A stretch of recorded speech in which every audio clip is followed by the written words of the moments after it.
Welcome to the Egg Whisperer Show, a program exclusively designed to promote reproductive health awareness and discuss fertility preservation options. Here is your host, the Harvard-educated fertility specialist, Dr. Amy. She's known as the Egg Whisperer. Fertility expert Dr. Amy Abazadeh. And you have yet another success story Just launched by an East Bay fertility doctor.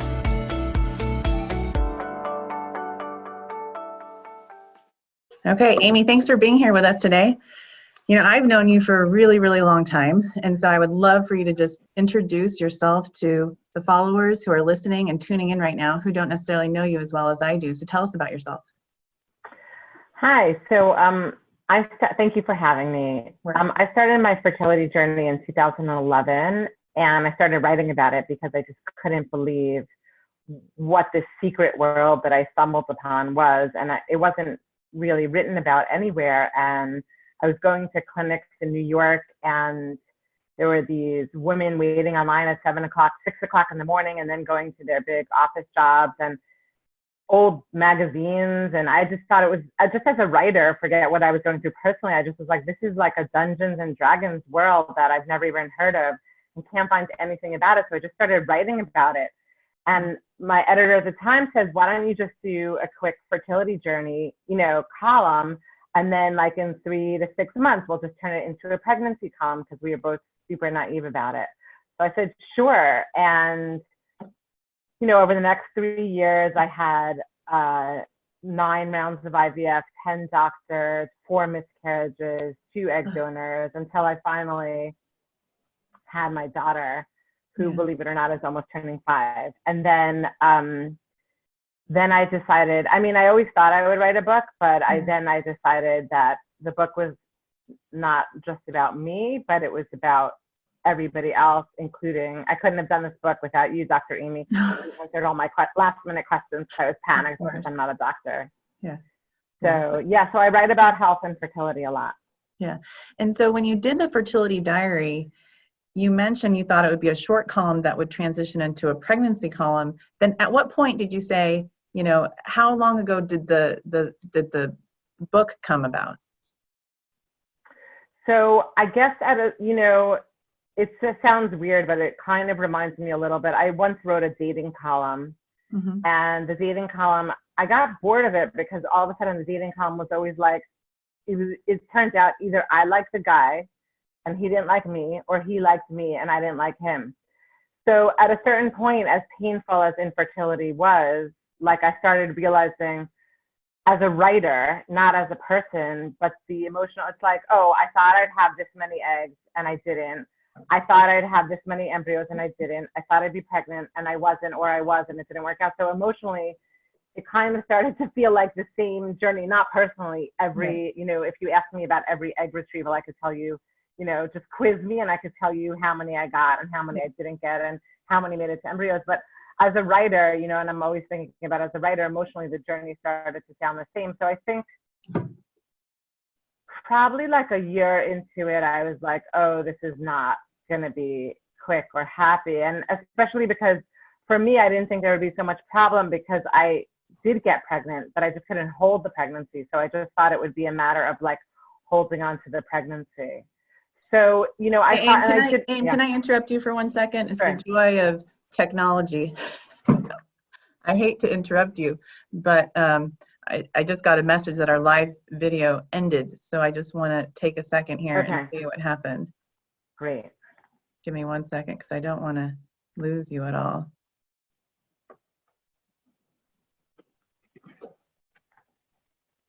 Give me 1 second, Aim.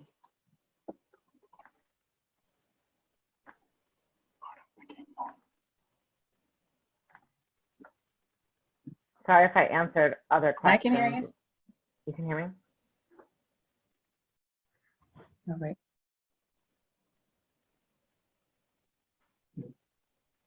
Not this one. All right. Aim, can you still hear me? She can't hear me. Yeah. Oh, she can. I can Okay, hear cool. So go next. We'll try this again. What Okay, happened? you're live. Oh, that's fun.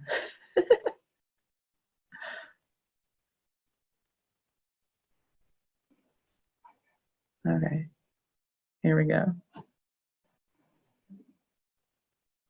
Okay, here we go. Go live anyways.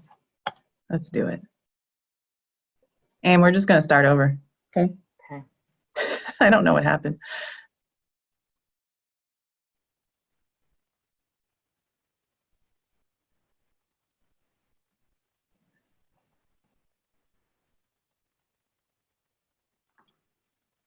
Okay, let's see. Let me just check and make sure everything's good.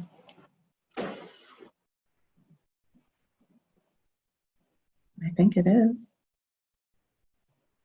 Looks like we're live. Hey, Amy, how are you? Thanks for joining me here. Hi. Thanks for having me. And thanks everyone for, coming right back to our Facebook page and watching my interview with Amy Klein, author of The Trying Game. I have a copy of my book here. I actually have a whole box of books here, and I'm super excited to share you with everybody. Not everyone knows you. I mean, I certainly have known you for years, but I feel like everyone should know you. So tell us about yourself, Amy. I'm a health journalist and essayist, and I've been writing and editing for about 20 years. And I started, when I started IVF, I thought I stumbled onto this crazy world.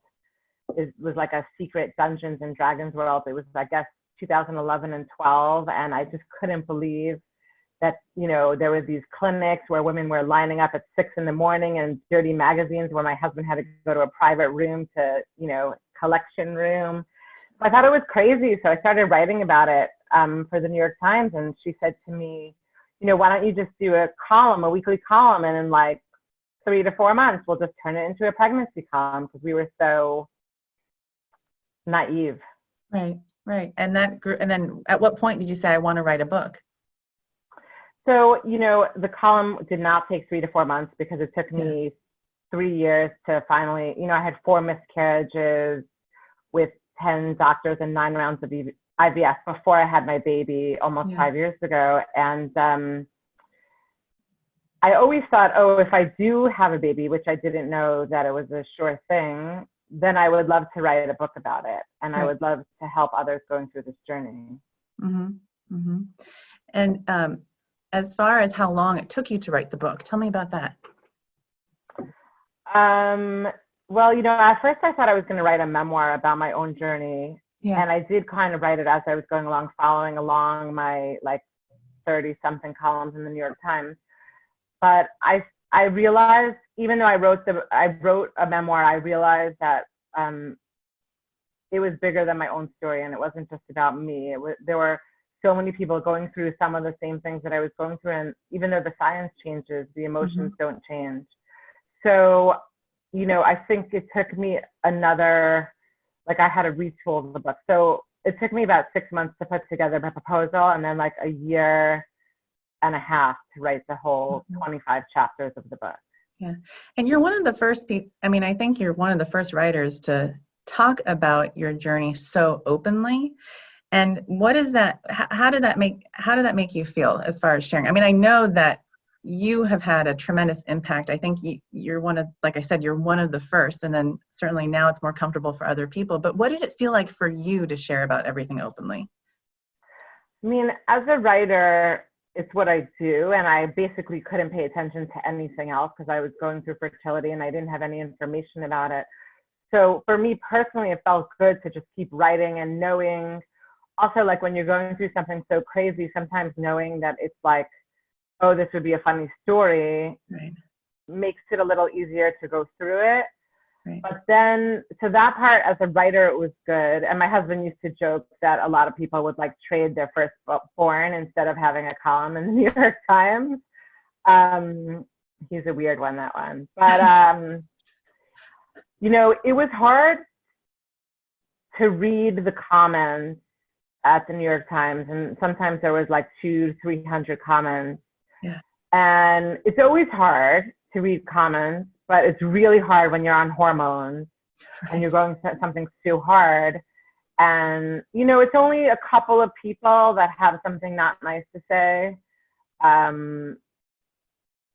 But those hurt. And at a certain point, I actually couldn't read the comments anymore, because I had my husband read through, because my editor wanted me to be aware. Right. So, and I had my husband read through, and I had my husband at a certain point read through my articles to see maybe if it comes off the wrong way. And I Right. mean, you and I both know that there's a reputation among, oh, IVF is just for rich, older white women who waited too long. Right. And it's true that, I didn't start any of this young. I'm not rich, I am white, but we all know, hundreds of people who are young, who are poor, who are, who have medical issues. So Right. I feel like, in retrospect, I feel like I took one for the team, but the comments are, and I got hundreds of private emails, Right. people telling me that they were so happy. But, when you put yourself out there, and that's what, when people ask me, oh, should I write about this, or should I do fundraising publicly? Thankfully, people are more empathetic, I think, today. But I think when you put yourself out there, you really are sometimes putting yourself out there for the trolls and for people who don't understand. Right. And was there anything particularly about infertility that you learned about just by writing about it? I learned that I wasn't the smartest person when I was going through it. And, there weren't resources when I was doing it. So, even talking to you, you're in that whole chapter of things that you can do before you even hit the fertility doctor, and that's your Tushy method. Chapter 2, in case you are, Yeah. you're going to buy the book after you listen to Amy. Yes. And that kind of came out of my own experiences, because I said, 6 months after doing IUIs, and the doctor says to me, oh, why don't we check your tubes? Like, really? Right. Why don't we check your tubes? And, that's something, it wasn't only me. If you read the chapter, that's a million people. Oh, you have a fibroid. Don't worry about it. Right. And, I love your methodical method of things that people can do way before they get to a fertility doctor. So I learned that I wasn't the smartest. I didn't go to therapy because I thought it would be over soon. So I didn't start, go to therapy, and I didn't sanctify my marriage. So there's a lot of things I learned that I didn't do the right way. And that's why I want people to have the methods to do it. Right. Before I get into the book a little bit more, tell me, like, now that you're out of it, what are some of the things that you would tell people that you wish you would have done sooner, aside from just checking your tubes? Tell us more about your thoughts on that. I think that every woman in their 20s or earlier, like if you have painful periods, no, you shouldn't be. I just spoke to a woman who never had children, who's 65, and told me that she didn't know she had endometriosis, but she had to stay home for a week from school because she had so much pain. If you're not getting, like, I just wish, and I know you and I are on the same page, I just wish teens and, young adults would know about their bodies, not just how not to get pregnant, but you have painful periods, you have no period. Did someone mention that you might have a condition? Does your family have a condition? Does your mother or father, did your parents have, my mother mentioned to me after like my third miscarriage, oh yeah, I have circulation issues. I have to wear compression stockings. Like she didn't have trouble conceiving, but that would have been helpful to know. I just want us all, I don't care if people freeze their eggs or don't freeze their eggs or have children or don't have children. I just really, in the old book, take charge of your fertility. I want us to take charge of our reproduction and just know about our bodies. So you don't get to 35 or 36 and then have to deal with those problems. Right. So for those of you who are joining us now and didn't, start listening from the beginning, I have Amy Klein on. She's the author of The Trying Game, Get Through Fertility Treatment and Get Pregnant Without Losing Your Mind. I have the book right here. Amy, how did you pick out the title? Well, the funny thing is, this is our third title, because when I sold the book, and I knew it wasn't going to happen, I sold the book on what to expect when you're not expecting, because that was just that was basically encompassing everything. And then I think I wanted just not expecting, and they thought it was too negative. And I think I was just writing, it wasn't even I was panicking and I said, let's have a brain thing. But I think I was just writing stuff. I was just writing, and I said, oh, when you're in the trying game, and I said, oh, ding, ding, ding, ding, ding.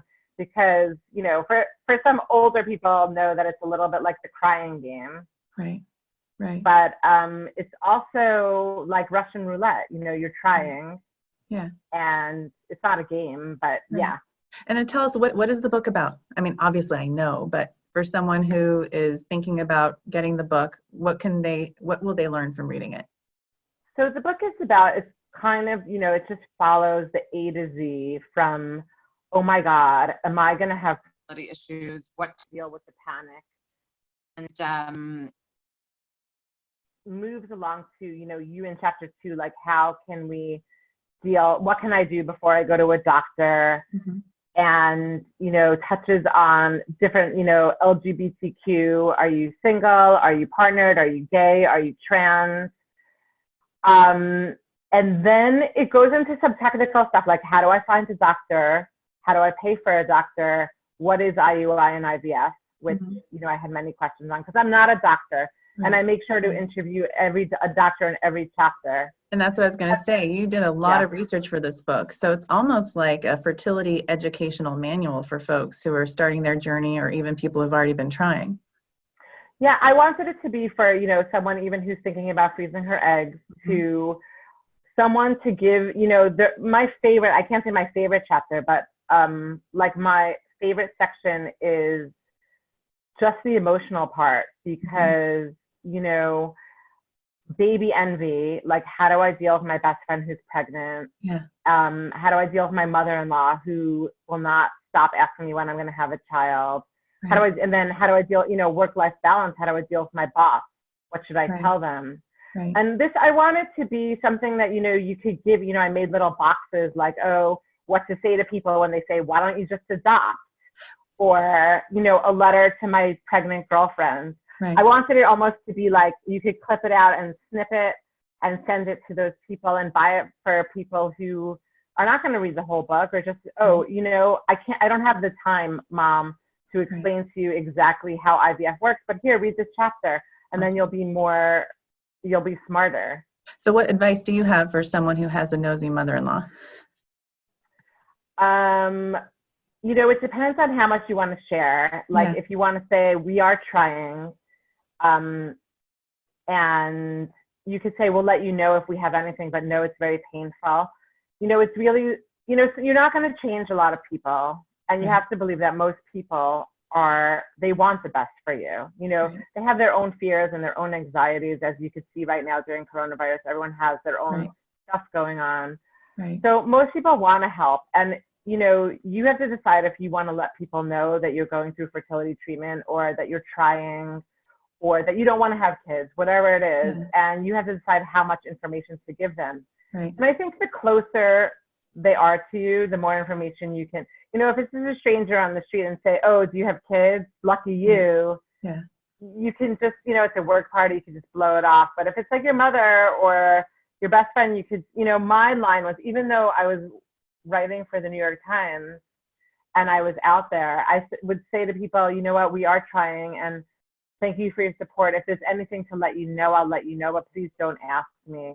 Because you're having a great day, let's say you're not thinking about your miscarriage or your failed treatment, and then someone asks you, so are you pregnant yet? How's it going? And then that sets you off. So for me, it was about like what level of control I wanted over the information. So most people mean well is what I like to believe. Yeah, I mean, I agree. And I think for the most part they do. And I just see it so hard. Like when you mentioned that in the column you were writing, you were seeing some really nasty comments. Sometimes people feel like they can say really nasty things on social media, and that's not helpful. That's not helpful at all. So you said a little bit about the coronavirus and the pandemic, and your book was launched, basically at a time where I imagine you probably had a book signing tour planned. What has it been like for you launching a book during a pandemic? And did you ever think that anyone would use those words in a sentence either? I know. I mean, just today I keep deleting events that I forgot to delete because they're going into May. Yeah. So it's not what I thought it was going to be. I mean, obviously, thank God my family is, we all have to put that disclaimer, even though I'm sitting in the middle of New York, a nervous wreck. But thank God everyone I know and everyone around me is healthy. Right. I mean, I put 2 years of my life into this at least. And so it's pretty disappointing. Yeah. And for people, and for people who, let's say, don't want to go out to, get a delivery, they can just get it off their Kindle, right? I mean, they can order it from Amazon. They can order it on Kindle. They could order it on Amazon or an independent bookstore. But a fun thing was, I mean, if you're bored or want to, I did the audiobook as well. Okay. So that is a fun thing to do while you're like walking around your house 50 times a day or circling your block. That's true. That's true. I want to get into a little bit more about your journey to becoming a mother. Can you just tell us a little bit more about what that looked like for you? So for me, it was not necessarily the way that a lot of people start, because I got pregnant right away. I got married at 41 and I got pregnant right away. And then I lost that pregnancy. And then we went on our honeymoon, and then I lost the next pregnancy too. So I wasn't in the fertility, I was just in the OBGYN world, which I have some things to say about that particular person. But so I had 2 miscarriages, and then I went to a fertility clinic.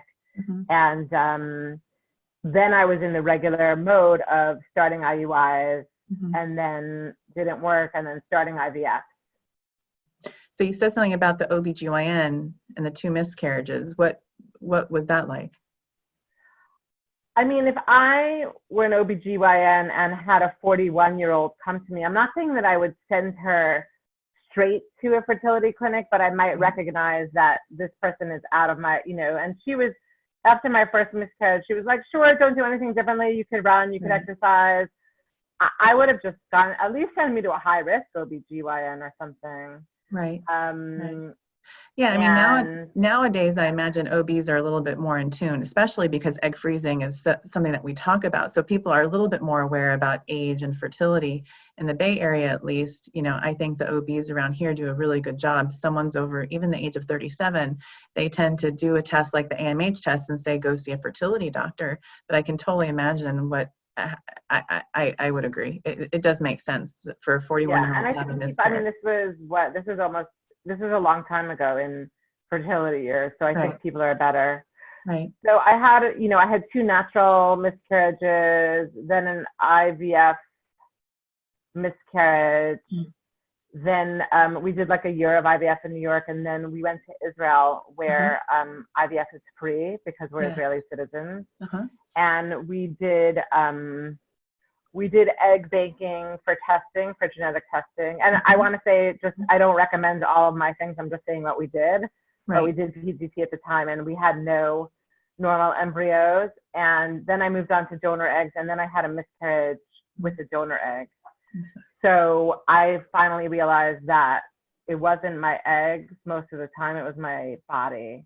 Got it. And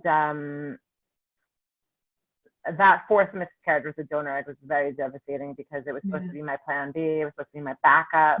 Right. I call it like plan B, C, or D.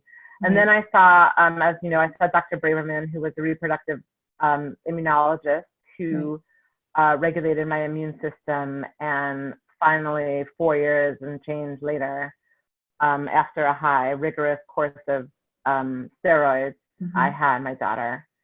So, Yeah, I mean, not that, oftentimes when people watch shows like this, they want to hear like what worked for that person. And in your case, you're a very accomplished writer. I don't think there's any harm in you sharing like what made him think that you needed steroids. And certainly, if you're watching the show, it doesn't mean that they're for everybody, but I'm just curious, like what did he diagnose you with? And is it in the book for people who want to read more? Yeah, there's a chapter on chapter 22 is repeat miscarriage. And I think that, and I know you and I are on the same page, if someone has 1 or more miscarriages and it's a genetically normal miscarriage, and I didn't know, by the way, I just need to say this, that when I had my 2nd miscarriage, it was like a 10-week miscarriage, and it was a genetically normal miscarriage, and I went to the fertility doctor. Maybe they told me that it was genetically normal, but they just said, oh, you need to take more folic acid. You need to, if you have a genetic, and I have a whole list of symptoms there, but if you have genetically normal miscarriages, or you have PGT tested embryos that result in miscarriage, it's not always the egg that is the problem. And obviously, many IVF doctors don't believe in reproductive immunology, but one shouldn't have to go through, like, Gabrielle Union, like 9 miscarriages. There are other things. There are uterus, there are things that are causing miscarriages, and you shouldn't keep having them. You should be with someone, and this is advice generally, like you should be with someone who has your diagnosis. Right. So if you're dealing with surrogacy, you should be with someone who has an expertise in surrogacy. If you're dealing with repeat miscarriage, you should be dealing with someone who is not going to tell you to keep trying. Like, right. Someone who's going to give you an explanation, a plan, right? Right. Something different to try, to consider, and give you options. I mean, at the end of the day, it could be the embryo, but you're right. If you have strong embryos that have normal chromosomes, there might be other reasons too. For sure. Yeah. So you mentioned a little bit earlier in our interview today that when you were going through fertility, there weren't groups the way there are now. So what specific groups are there lists of groups in the book as far as like where people can go for help who are going through fertility treatment? That's a good point. There are some resources at the end to organizations, but I think if you just type it on Facebook, fertility group, and also most doctors, from what I can see, most doctors' patients have their own group. Right. And then if you're in one group, some of them have subgroups. Like I'm on this group called Warriors. Okay. And it was started by a New York woman.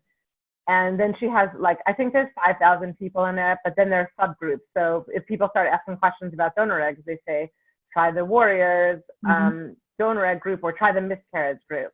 Mm-hmm. You know, I know Dr. Braverman, who passed away, but now Dr. Vidali, they have their group of people who are considering it. And then there's a general reproductive immunology group because there's a lot of, Dr. Kwok Kim, Dr. Jonathan Scher. So I think if you just type them in on Facebook and you get on one group, like Matt and Dory's Excellent Adventure, which is a great podcast. Yeah. And she has like a split off group for parents after, parents and stuff. So I think every person has a group, but those didn't exist when I was going through this. Yeah, those are all great suggestions. I'm aware of all those groups, and I think that they do provide a source of support for people who don't necessarily have, a doctor that's communicative or a support team that's as, involved, if they're not, let's say, sharing with their family and friends, sometimes sharing online is another way of getting support.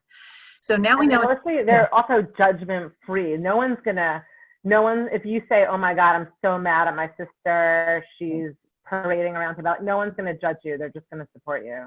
Right. So I want you to teach our listeners right now. So since it's Infertility Awareness Week, what advice do you have for people who are starting out on their journey right now? My advice is, first of all, take it one step at a time. Don't get overwhelmed. You don't have to be an RD, you don't have to be a fertility doctor. You don't have to be an expert in the subject. Just stay with what you're up to. Who knows, you might buy this book or learn everything and then you get pregnant like in a month, and that will be a way, that will be, you don't have to learn everything. Just start what you're up to and figure out what you can do, what you're up to. And then also, I think the best thing, obviously we're learning a lot about self-care now and how to take care of ourselves during this awful time. Tell people what you need. Right. Just tell them, just say, I need you not to ask me, or I need to vent to you, or I need you just to be like my point person. That one of my point persons is a gay man who doesn't want kids, is not having kids. And I could just complain to him about like, oh my God, I thought I was getting 10 eggs and I only got 3. He didn't really know what that meant, but he was just like, oh my God, that sucks. Because he had no skin in the game. Right. Just and he's not going to, and he's not going to look online for stuff that had worked, for something that he read, like, oh, I heard you should take testosterone shots or something like that he read. Exactly. Yeah, and tell you that. So now that we're in a pandemic, what kind of advice would you have for people? Because I'm sure you've written, I think, about this subject. I've read some of the articles that you've shared. What kind of advice for people do you have who are starting treatment during this pandemic? Well, I mean, obviously, if you're lucky, I think that treatment is gonna start, ramping up, is what I hear, especially in New York. Yeah. So obviously, be safe, and really take care of yourself. So if you're in New York, obviously that means wearing a mask and gloves, but it also means when this is over. I thought infertility was like the worst thing that I ever went through with all my miscarriages, but this, I can't even imagine what it would be like to go through this with this going on.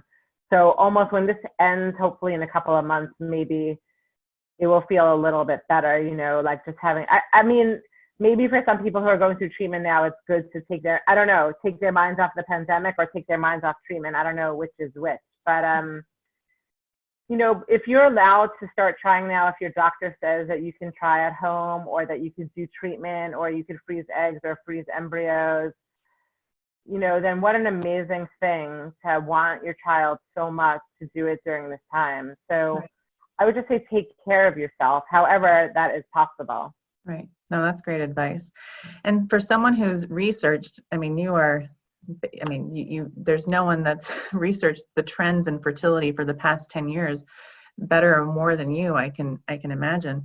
What trends have you noticed over the last 10 years? And do you have any predictions as to what's to come? I think, when I first started writing about it, the question was, oh, how many embryos should you transfer? 1 or 2, 3 or 4? And now the trend has been, genetically test everything, freeze everything, only do 1 at a time. The one thing that I do when I'm talking to doctors, and sometimes I just do it for myself because, people always ask me for recommendations, and I want to find doctors in every city that I can recommend. Obviously I have you in the Bay Area, but I'm always looking for people that I can send people to and other things. And I want to know that doctors are not rigid. And that's what I look for in a doctor. So when someone tells me this is the only way to do it, I know that that's not true because I've seen, a few years ago, and this as a doctor more than I do, but a few years ago, everybody was talking about endometrial scratching or a biopsy that will help pregnancy. And then, 2 years later, no, that doesn't work. Right. There's so many fads. You're right. There's so many fads, and I don't, I guess I wish we could all just admit, I wish every doctor would admit, this has not been around for 200 years. This has been around for less than 50 years. We're trying things and we don't know. We believe at our clinic that freeze all your embryos and don't do any fresh transfers is a better strategy, but we're willing to be flexible. Right. So even with genetic testing, pre-implantation genetic testing of the embryos, I always make fun because I say, 5 years ago, they were like, no, this is the one that works. FSH works. No, this is the one that works. CHI works. No, this is the one that works. And, I think that it works for some people and it doesn't work for others. So I see all these women online complaining oh my God, I only had 3 embryos and they only made it to day 3. And, transfer that embryo. I want you to pick a doctor, and obviously you don't know everything, but I want you, as you get further down the line, to find a doctor that has an out-of-the-box approach that can tailor it to you, because there is no one way to do it just yet. I mean, I hope in the future, I know there's a race right now in terms of, we talked about genetic testing for embryos. Right. So I know that there's one company that is trying to not actually culture the embryos. They're trying to culture, I think it's called... I know what you're saying. So they're not biopsying the embryos. They're drawing up the fluid that's around the culture media, and they're analyzing that.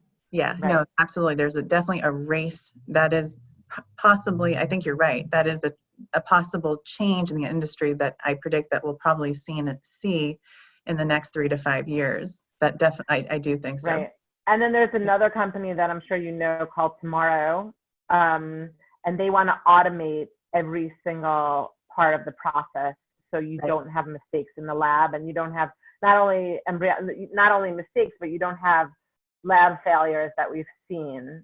Right, and also increasing access to people by being able to provide more care at a larger scale. Yeah, for sure. New York not only just got infertility coverage, but they also made surrogacy legal, which is huge.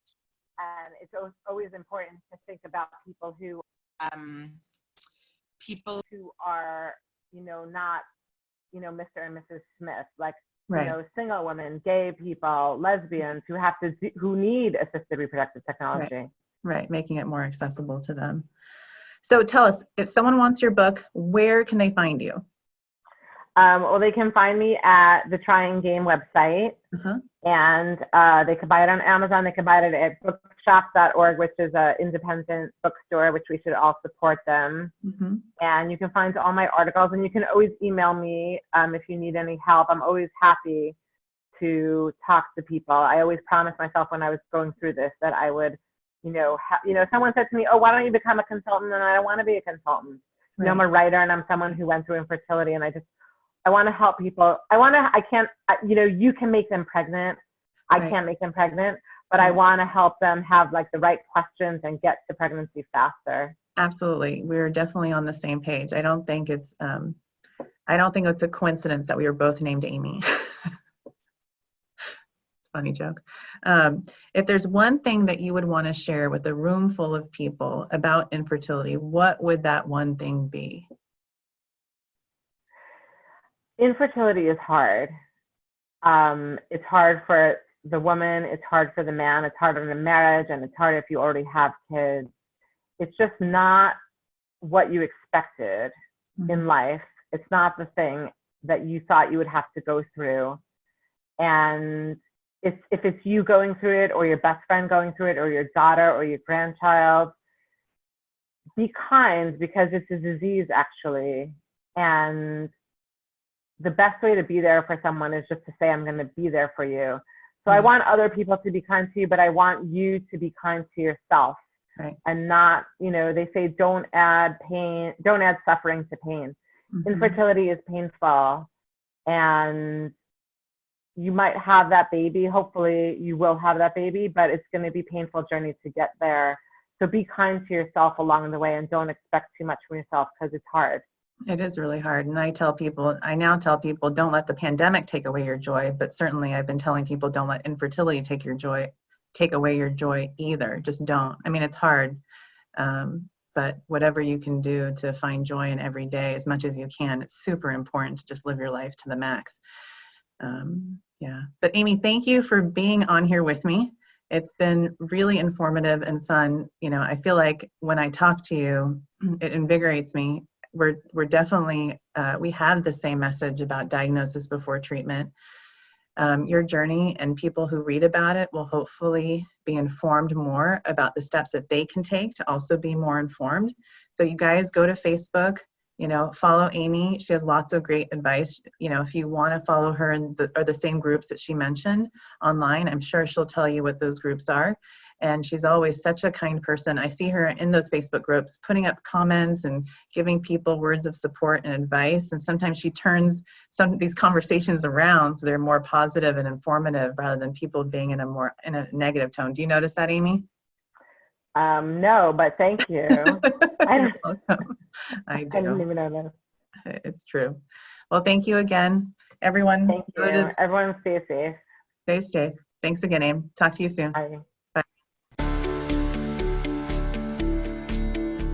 Welcome to the Egg Whisperer Show, a program exclusively designed to promote reproductive health awareness and discuss fertility preservation options. Here is your host, the Harvard-educated fertility specialist, Dr. Amy.